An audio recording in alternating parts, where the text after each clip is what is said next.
오늘 우리에게 주시는 하나님 말씀은 욥기 26장 1절에서 14절 말씀입니다. 욥이 대답하여 이르되 내가 힘없는 자를 참 잘도 도와주는구나. 기력 없는 팔을 참 잘도 구원하여 주는구나. 지혜 없는 자를 참 잘도 가르치는구나. 큰 지식을 참 잘도 자랑하는구나. 내가 누구를 향하여 말하느냐? 누구의 정신이 내게서 나왔느냐? 죽은 자의 영들이 물밑에서 떨며 물에서 사는 것들도 그러하도다. 하나님 앞에서는 스올도 벗은 몸으로 드러나며 멸망도 가림이 없음이라. 그는 북쪽을 허공에 펴시며 땅을 아무것도 없는 곳에 매다시며 물을 빽빽한 구름에 싸시나 그 밑에 구름이 찢어지지 아니하느니라. 그는 보름달을 가르시고 자기의 구름을 그 위에 펴시며 수면의 경계를 그으시니 빛과 어둠이 함께 끝나는 곳이니라. 그가 꾸짖으신즉 하늘 기둥이 흔들리며 놀라느니라. 그는 능력으로 바다를 잔잔하게 하시며 지혜로 라합을 깨뜨리시며 그의 입김으로 하늘을 맑게 하시고 손으로 날렵한 뱀을 무찌르시나니 보라, 이런 것들은 그의 행사의 단편일 뿐이요 우리가 그에게서 들은 것도 속삭이는 소리일 뿐이니 그의 큰 능력의 우레소리를 누가 능히 헤아리랴.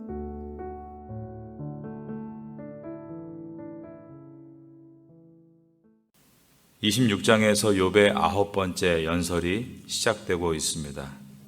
이 연설은 앞에 있는 25장 1절에서 6절까지 있었던 매우 짧은 빌닷의 연설과 밀접하게 연관되어 있습니다.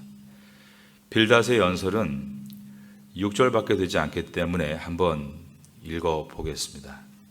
수아 사람 빌닷이 대답하여 이르되 하나님은 주권과 위엄을 가지셨고 높은 곳에서 화평을 베푸시느니라. 그의 군대를 어찌 계수할 수 있으랴. 그가 비추는 광명을 받지 않은 자가 누구냐. 그런즉 하나님 앞에서 사람이 어찌 의롭다 하며 여자에게서 난 자가 어찌 깨끗하다 하랴. 보라, 그의 눈에는 달이라도 빛을 발하지 못하고 별도 빛나지 못하거든. 하물며 구더기 같은 사람, 벌레 같은 인생이랴. 이 25장 6절과 오늘 본문인 26장 5절에서 11절을 연결하면 같은 내용임을 볼 수 있습니다. 죽은 자의 영들이 물 밑에서 떨며 물에서 사는 것들도 그러하도다. 하나님 앞에서는 수월도 벗은 몸으로 드러나며 멸망도 가림이 없음이라. 그는 북쪽을 허공에 펴시며 땅을 아무것도 없는 곳에 매다시며 물을 빽빽한 구름에 싸시나 그 밑에 구름이 찢어지지 아니하느니라. 그는 보름달을 가리시고 자기의 구름을 그 위에 펴시며 수면의 경계를 그으시니 빛과 어둠이 함께 끝나는 곳이니라. 그가 꾸짖으신즉 하늘 기둥이 흔들리며 놀라느니라. 25장의 빌닷의 연설은 하나님의 주권에 대한 것이었습니다. 그런데 26장의 욥의 연설도 하나님의 주권에 대해서 이야기하고 있는 것입니다. 하지만 동일한 주제를 말하고 있으나 차이점이 있습니다. 욥은 하나님의 주권을 찬양하면서 하나님께서 자신에게 무엇이든지 하실 수 있는 분이다 고백합니다. 욥은 하나님의 주권을 인정하기에 내가 당하는 이 고난도 하나님께서 얼마든지 주실 수 있는 것이라고 대답을 하고 있습니다. 욥은 하나님의 주권을 이야기할 때 자신에게 닥친 징계가 아니라 하나님의 또 다른 계획과 작정이다, 이와 같이 주권을 이해하고 있는 것입니다. 그런데 빌닷은 하나님의 주권을 이야기하면서 욥에게 닥친 고난은 하나님의 징계의 결과이다, 이렇게 주장을 하고 있었습니다. 두 사람 모두가 하나님의 주권을 이야기하고 있지만 욥의 이 고난 문제를 해석하는 데 있어서 욥은 하나님의 주권적인 계획이란 측면에서 이야기하고 있었고, 빌닷은 하나님의 주권적인 징계라는 측면에서 이야기하고 있었습니다. 언어적으로는 같은 말인데 하나님의 주권에 대해서 이해하는 방향은 전혀 다른 방향으로 가고 있었던 것입니다. 욥은 점점 깊은 이해로 바르게 걸어가고 있었고, 친구들은 점점 잘못된 이해로 반대 방향으로 가고 있었습니다. 우리가 하나님 말씀을 배우고 이것을 이해하고 적용할 때 우리는 이 말씀이 바르게 타인이 아닌 나를 향해 적용될 수 있도록 내 안에 계신 성령께서 나를 깨닫게 하시고 지혜로움과 명철로 인도하시기를 구해야겠습니다. 여러분 모두가 이러한 은혜가 있게 되기를 주님의 이름으로 축원합니다. 욥이 하나님의 주권에 대해서 어떻게 표현하는가를 보겠습니다. 5절입니다. 죽은 자의 영들이 물 밑에서 떨며 물에서 사는 것들도 그러하도다. 이것은 고대 사람들이 갖고 있던 우주관을 보여줍니다. 죽은 자들의 영이 물 밑에서 떨고 있다.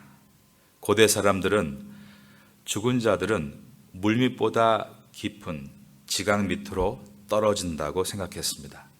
그것을 음부 혹은 수월이라고 불렀던 것입니다. 6절입니다.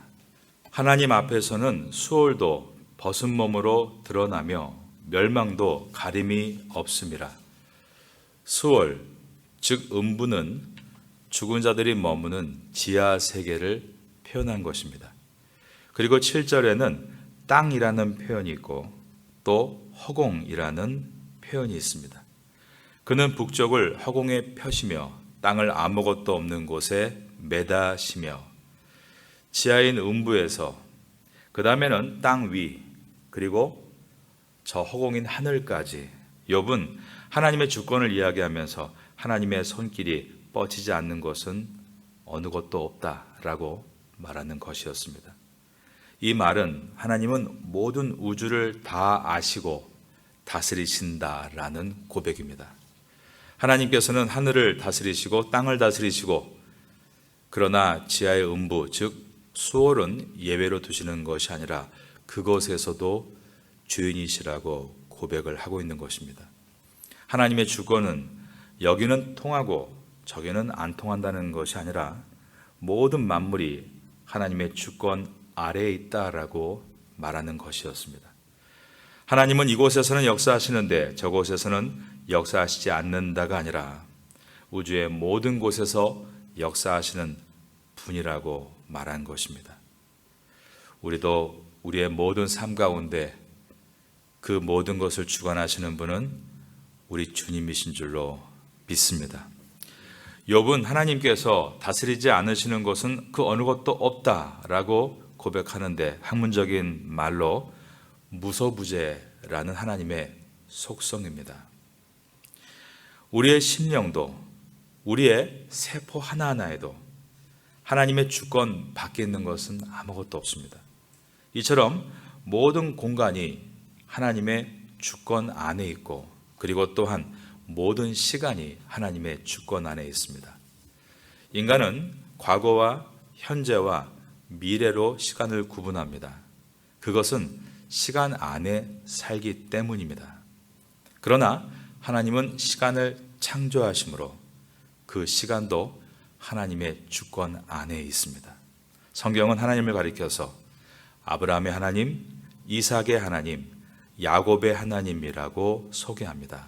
이 말의 뜻은 과거와 현재와 미래의 하나님이다 구분하는 것이 아니라 하나님은 모든 주권 속에서 현재로서 그와 함께 하신다는 뜻입니다. 이삭에게 있어서 아브라함은 과거의 시간이죠. 그러나 하나님은 아브라함의 하나님이시다라는 말씀으로 아브라함과 함께하는 시간은 영원히 현재이다. 야곱에게 있어서 이삭의 시간은 과거이죠. 그러나 하나님은 이삭과 함께하는 시간은 영원히 현재이다. 자, 그러면 하나님이 여러분의 하나님이시다면 어떤 의미입니까? 하나님께서 여러분과 함께하는 것은 영원히 현재이다라는 뜻입니다.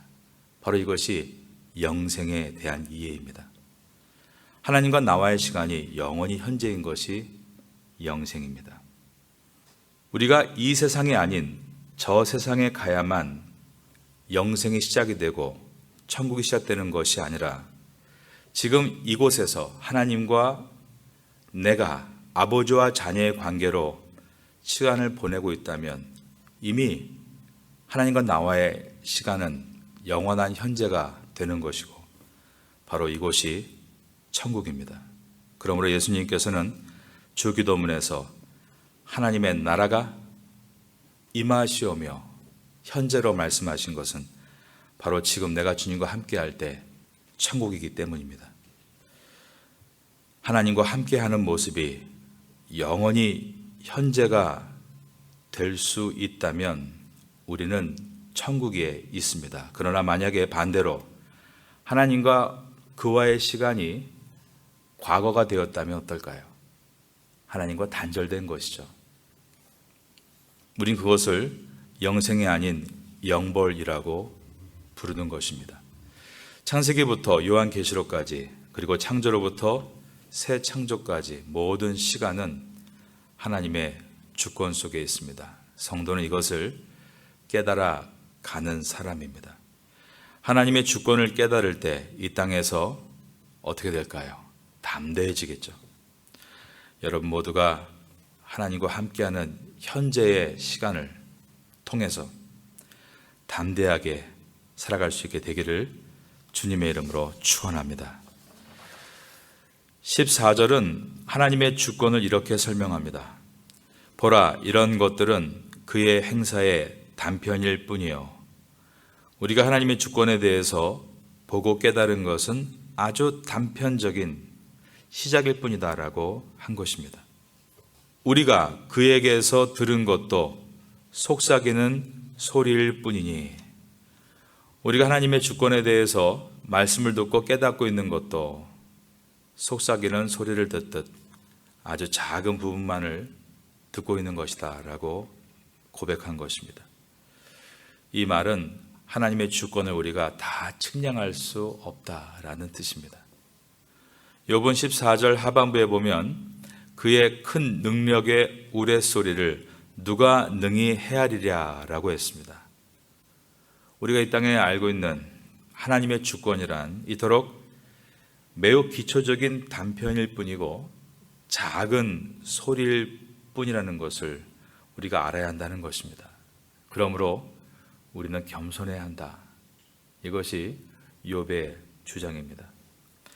오늘 본문 가운데 5절에서 14절의 말씀은 하나님의 천지창조 역사를 떠올리게 합니다. 하나님께서 6일 동안 천지를 창조하실 때 여섯째 날 인간을 창조하시기 전에 온 우주를 아름답게 만들어 가시는 모습을 연상시켜 줍니다. 8절에서 10절을 다시 한번 보겠습니다. 물을 빽빽한 구름에 싸시나 그 밑에 구름이 찢어지지 아니하느니라. 그는 보름달을 가리시고 자기의 구름을 그 위에 펴시며 수면에 경계를 그으시니 빛과 어둠이 함께 끝나는 곳이니라. 천지창조를 참 아름답게 묘사하고 있습니다. 마치 무대 감독이 무대를 꾸미는 것과 같이 말입니다. 하나님께서는 하늘의 달과 별들 그리고 바닷속의 생물들 그리고 땅의 동물들과 식물들로 모든 공간을 채우신 후에 마지막에는 사람을 흙으로 지으시는데 유독 그 코에 생기를 불어넣으셔서 무대 위에 주인공으로 세워주셨습니다. 그리고 사람에게 복을 주시기를 생육하고 번성하여 땅에 충만하라, 땅을 정복하라, 바다의 물고기와 하늘의 새와 땅에 움직이는 모든 생물을 다스리라 라고 하셨습니다. 무대가 온 피조 세계라면 그 피조 세계에 사람을 무대의 주인공으로 세우신 것입니다. 하나님은 이 무대 위에 주인공으로 올라가지 않으셨습니다. 그 대신에 무대 뒤에서 역사하고 계십니다. 하나님이 이 우주라는 무대를 설치하신 분이시고 또한 감독이 되시는 분입니다. 이것이 하나님의 주권이라는 의미입니다. 많은 신학자들의 질문이 있습니다.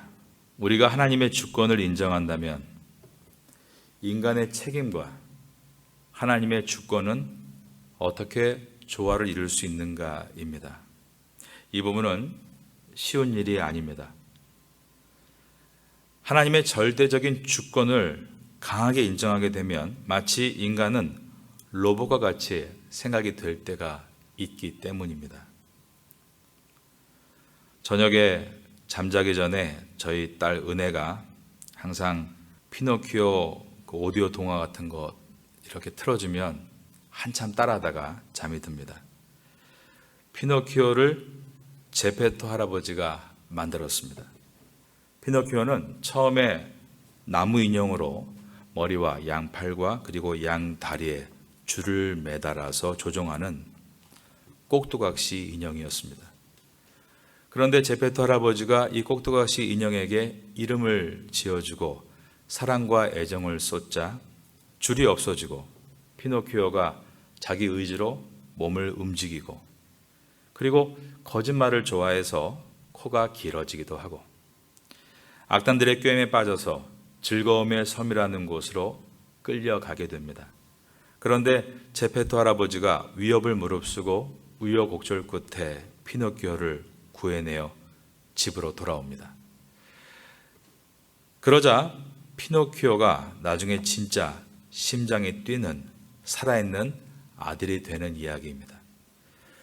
인생을 피노키오의 처음 모습인 꼭두각시 인형으로 규정 지을 수 없습니다. 인생을 지은 하나님께서는 사람을 하나님의 자녀로 지으셨지 로봇으로 지은 것이 아니기 때문입니다. 하나님은 사람과 주인과 종의 관계가 아닌 부모와 자녀의 관계가 되기를 원하십니다. 그 인격적인 만남을 갖도록 우리에게 일생을 주시고 그 안에서 인생을 살게 하십니다. 그래서 각각의 인생은 욥의 세 친구들이 했던 말과 같이 쉽게 함부로 단정 지을 수 없는 수수께끼입니다. 인생은 필그림, 순례의 길입니다. 우리는 모두가 순례의 길을 걷고 있는 여행자들인 것입니다. 여행을 하면서 잘 닦인 도로를 걸을 때도 있고 비포장 도로로 들어서서 돌이 튀어나와 있는 거친 길을 걸을 때도 있으며 산에 나 있는 험한 오솔길로 들어설 때도 있습니다. 하나님께서 아브라함에게 갈대아 우르를 떠나 내가 지시하는 땅으로 가라라고 하실 때 그 길이 어떤 길일지에 대해서는 말씀해 주지 않으셨습니다. 즉 인생의 미래를 그렇게 말씀하지 않으신다는 것입니다. 그러나 한 가지를 말씀하셨습니다. 내가 너와 함께하리라. 그리고 그것에 순종해서 걷는 걸음을 믿음이다라고 하셨습니다. 우리는 오늘까지 인생의 길을 걸어왔습니다. 앞으로도 어떤 길을 걷게 될지는 아무도 모릅니다.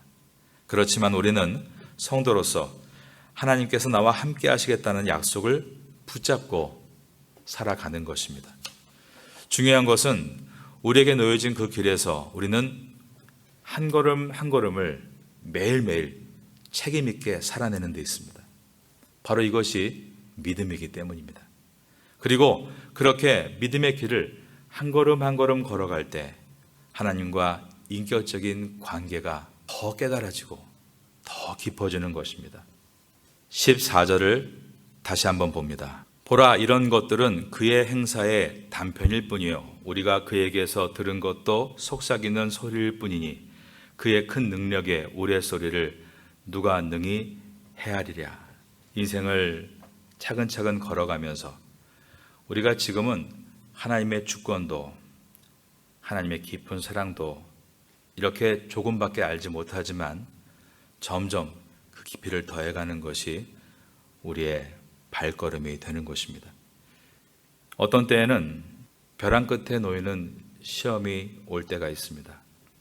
그럴 때 한 발짝 한 발짝 주와 동행하며 착실히 걸어가 하나님의 주권을 신뢰한 성도는 그 벼랑 앞에서 포기하고 뒤돌아서는 것이 아니라 하나님을 신뢰함으로 그 말씀을 믿고 벼랑을 향해 한 발 더 디디는데 떨어집니다.